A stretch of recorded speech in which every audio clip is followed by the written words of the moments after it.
Hey kids, welcome back to the Kids Town Show. How are things going at home? Have you discovered how to make a toilet paper cannon?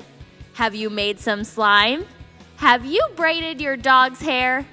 Well, I hope you're having fun at home and staying safe with your family.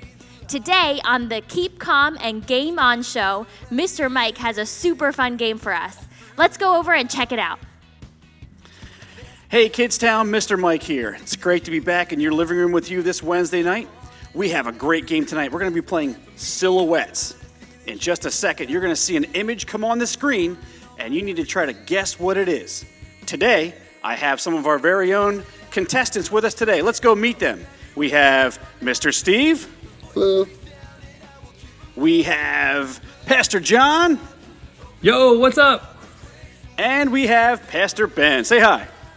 Hi, everyone. Good to see you. Let's play Silhouettes. All right, let's see if you at home are better than our contestants. Let's see our first one. All right, here it is. What do you think this is? Let's go to Pastor John. That's an easy one, Mr. Mike. That looks like Charlie Brown. Charlie Brown, okay. Okay, let's go to Mr. Steve. Oh, that's easy. With the ears, let's start with Pastor Chris. Pastor Chris. That's a good guess. We have Charlie Brown, Pastor Chris. Let's go to Pastor Ben. Man, I don't know, Mr. Mike. I think maybe it's either the Abominable Snowman. It's an 8-ball with legs. You know what? I'm gonna go with the Abominable Snowman. Pastor Ben, really? Abominable Snowman? Kids, what do you think it is? All right, let's see. It's Charlie Brown. Good job at home. Good job, Pastor John. Abominable Snowman, really, Pastor Ben? All right, let's go to our second one, kids. Ooh. Looks kind of different. I bet you already have your guesses, but let's go to our contestants and see what they have. Let's go to Pastor Ben. Okay, all right. It's either a bird or a ballerina, or it could be the Statue of Liberty. It's the Statue of Liberty for sure. Okay, Statue of Liberty. How about Mr. Steve? What do you think? That's a hard one, but I like to think it's a ornament, a Christmas ornament. A Christmas ornament. That's very generic. All right, let's go over to Pastor John, who seems to know what he's talking about. Yeah, I think Mr. Steve just needs to let this go. Ooh, I'm going with Elsa. Elsa. What do you think, kids? Is it Elsa? Let's find out. It's Elsa. Wow, Pastor John, 2 for 2. Pastor Ben, he needs a little work here. Let's go to our third one. Here we go. Let's try it again. Wow, that looks tough. Is it a safe? Is it a shed? What is it, kids? I'm going to have to go to my contestants. Let's go start with Mr. Steve. What do you think this is? That, my friend, is a cookie box. A cookie box. Mr. Steve does like cookies. Let's go over to Pastor Ben. What do you think, Ben? All right, I think, okay, so you've seen the movie WALL-E. It's like WALL-E when he's all in his box form. It Okay. also could be a front-loading washing machine, possibly. You know what, I'm going to go with that. Front-loading washing machine. Wow, front-loading washing machine. Pretty specific. Pastor John, what do you think? This one's tough, Mr. Mike. I'm going to go with a memory card. A memory card. Good guess. We have cookie box, front-loading washing machine, or a memory card. Kids, what do you think? One way to find out. What is it? It is a front-loading washing machine. Pastor Ben, nice job with that one. Whew. Cookie box, really? Okay, here we go. Let's go on to our next one. Whoa, looks pretty scary. I don't know, kids. What do you think? Do you know that one already? Let's start with Pastor Ben. What do you think? Well, it's a pirate, for sure. Pirate, okay. Blackbeard. It's Blackbeard the pirate. Blackbeard the pirate. Okay, good guess. Mr. Steve, what do you think? Well, I'm 100% certain that is a person with great hair. Person with red hair? Okay, he's pretty certain it's a person with red hair. How about Pastor John? Do you know what this is? You know, Mr. Mike, What do you think? I think I think I know what it is. Is it Jack the Pirate? Jack the Pirate. Kids, is it Jack the Pirate? No. Who is it? It's Jake the Pirate. Oh, you had a couple letters off, Pastor John. Good job, contestants, but it was Jake the Pirate. All right, let's go to another one. Let's see what we got. Ooh. Looks like a football player. What do you think, kids? Joe Montana? Peyton Manning? Let's see what our contestants think. Pastor Ben, what do you think? You know, as a diehard Packer fan myself, it has to be either Bart Starr or Brett Favre or Aaron Rodgers. I'm going to go with Bart Starr. Okay, Pastor Ben clearly went with all Green Bay Packers. Let's see who Mr. Steve thinks it is. I don't know. That is not a football player. It's not a football player. What do you think it is, Mr. Steve? I think it's a baseball player. That is Chase Utley. Thinks it's Chase Utley. I'm not sure what makes you think it's a baseball player, but let's go over to Pastor John and see what he thinks. I have no idea, but I'll take a shot in the dark. Let's go with Philadelphia's own Carson Wentz. Ooh, he thinks it's Carson Wentz, our hometown Philadelphia Eagles quarterback. Kids, do you have a guess? 3, 2, 1. Let's see who it is. It's Tom Brady. Although now he's a Tampa Bay Buccaneer, so that's a little out of date. But if you got Tom Brady, good job. We stumped all of our contestants with that one. Do we have any more, or is that it? Oh, we got one more here. Let's see what we got. Wow. That is tough. That could be all kinds of things. I can't wait to see what our contestants think this one is. Pastor Ben. So this is either a telephone, a puddle, or a ship. Yes, a ship approaching in the fog. I'm going to go with a puddle. A puddle, a telephone, or a ship? Huh. Okay, he went with the puddle. Mr. Steve, what do you think? A pillow. A nice, comfy pillow. Oh, pillow. That's a good guess. And Pastor John, what do you think this is? I am going to go with a phone. I think the same phone I will use to call and tell all my friends I won the game. Okay. A phone so he could tell his friends he won the game. What do you think, kids? Puddle, phone? Let's find out. It is a phone, which is something we've been using a lot more lately right now. All right. Great job today. Did any of you get them all right? If you did, you are very smart. Thanks for playing. I want to thank Mr. Steve, Pastor Ben, and Pastor John for playing our game tonight. Thank you at home for playing as well. I'm Mr. Mike. I'll see you next time. Thanks, Mr. Mike, for hosting that Silhouettes game show for us. That was so much fun. We have been talking about forgiveness all month. Forgiveness is deciding that someone who has wronged you doesn't have to pay.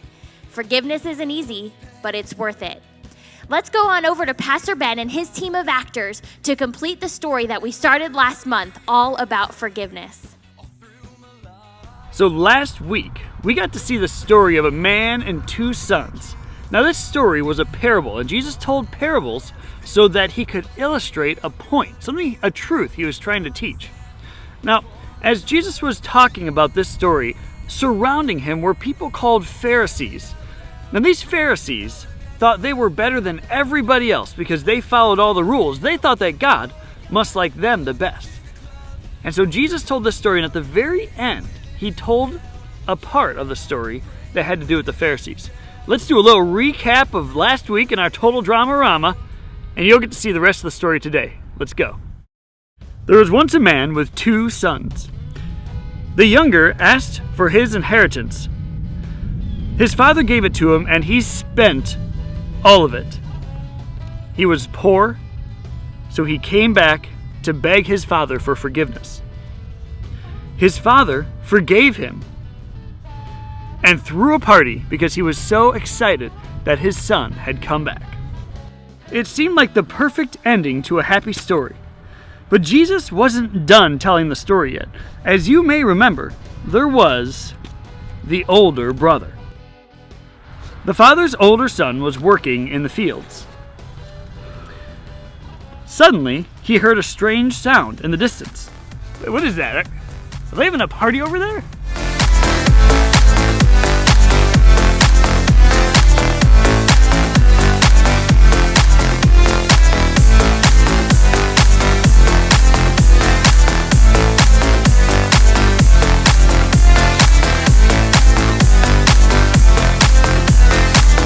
The older son was confused. Why would they be having a party? He called for a servant to see what was going on. Hey, servant! Come over here. The servant said, "What's going on over there?" "Your brother has come home. Your father has killed the best calf. He has done this because your brother is back safe and sound." His brother had finally come home. But the older son didn't see that as a reason to celebrate. How could my father do this to me? There's no way I'm going in there. So the father came out and begged the older son to come join the party.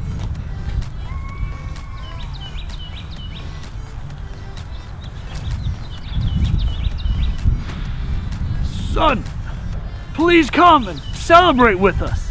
"Father, I have worked for you for my entire life, and I've never said no when you asked me to do something, and you've never taken the best calf and killed it for me and my friends.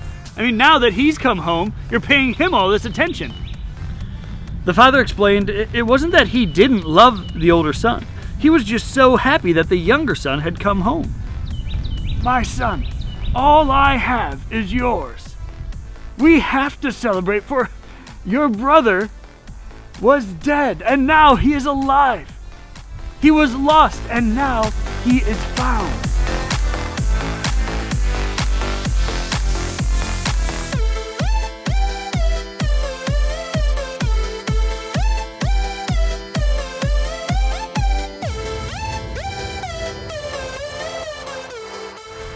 And that is where Jesus ends the story.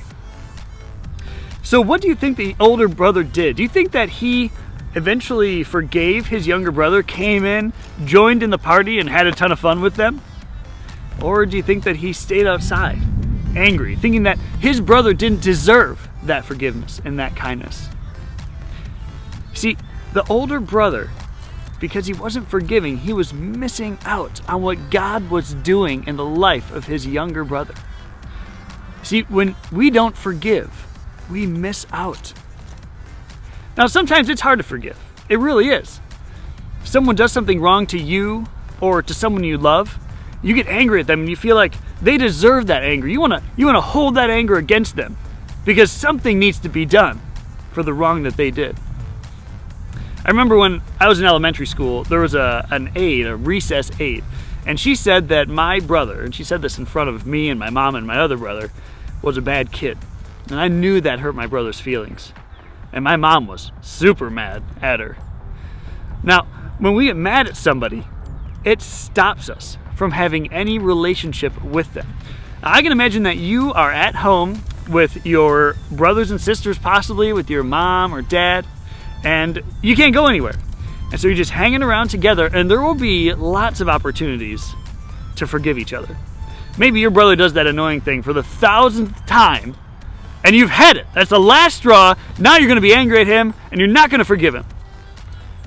But if we do that, if we hold that anger against our sister, who keeps wearing our clothes, for crying out loud, if we hold that anger against that person, then there's no way that we can have a relationship with them.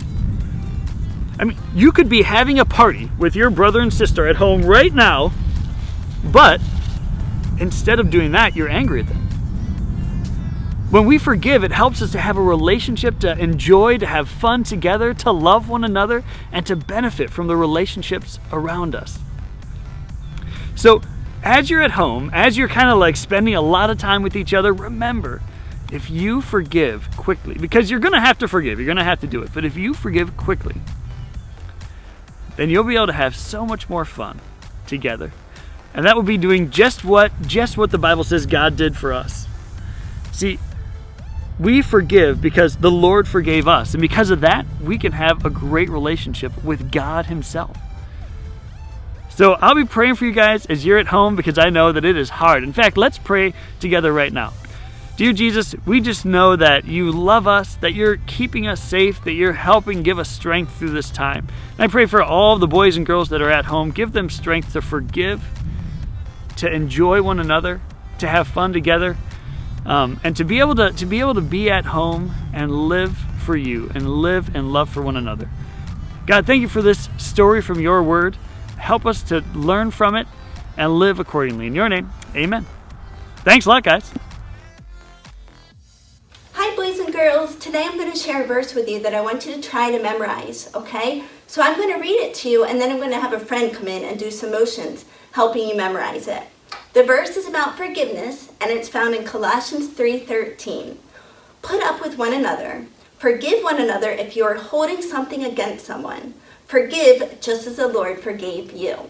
And now I'm going to have Pastor Ben come in and he's going to do some motions with us. Hi, Pastor Ben. How are you? I'm good. Good. I'm ready. Okay, I am teaching the kids a memory verse right now, and I need your help. Okay. Okay, so it's about forgiveness. Okay. And the first line is, put up with one another. Do you know what that means? Yeah, I mean, it just means like that we need to be patient with one another when we're like getting on each other's nerves. That's right. So how about if you do a push-up with that line? Okay. Put up with one another. Okay. So put up with one another. Yes, very good. And the next one says, forgive one another if you're holding something against someone. That kind of makes me think of the movie Frozen, where she says, let it go, because forgiving means let it go. So why don't hold on, am I going to do something from Frozen? Yeah, I think you should try to be Elsa. Maybe try to do like a little Frozen move, like an ice sculpture or something. Okay, all right. Okay. How about?